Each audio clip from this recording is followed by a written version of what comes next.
Hi everyone, Rainey here to give you an update of my DIY boat build. So let me get into it and show you what I've been doing.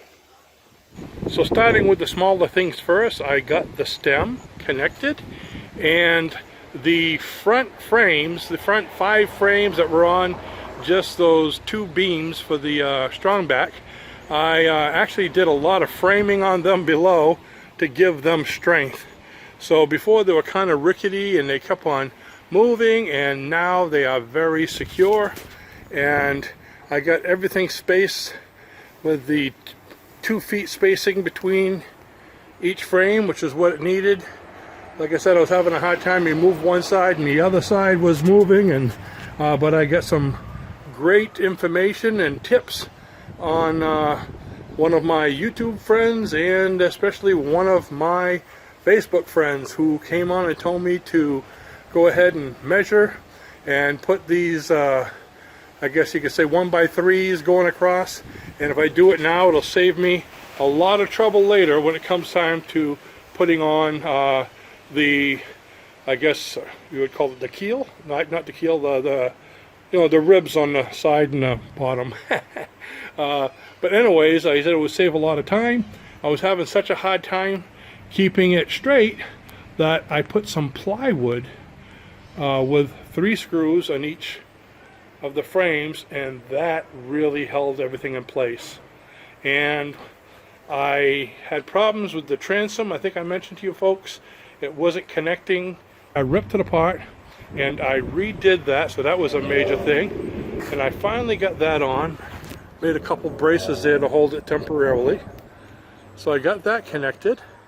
But the most exciting part, let me come up and show you here. I'm going to put you on pause for 1 second.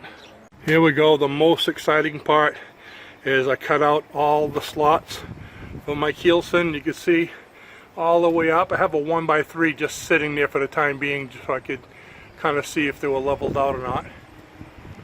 So I spent pretty much the day doing that. I tried all different kinds of tools.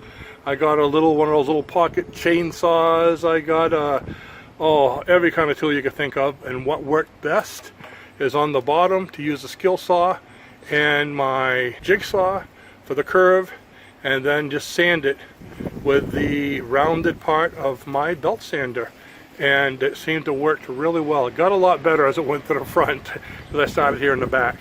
And I am going to be cutting out the same Keelson hole for the transom, but this one's not going to have spaces on the side. It's going to be the exact size of the 2x6 Keelson, because I want it to fit and I want to kind of like seal it, because that is actually going to come back through.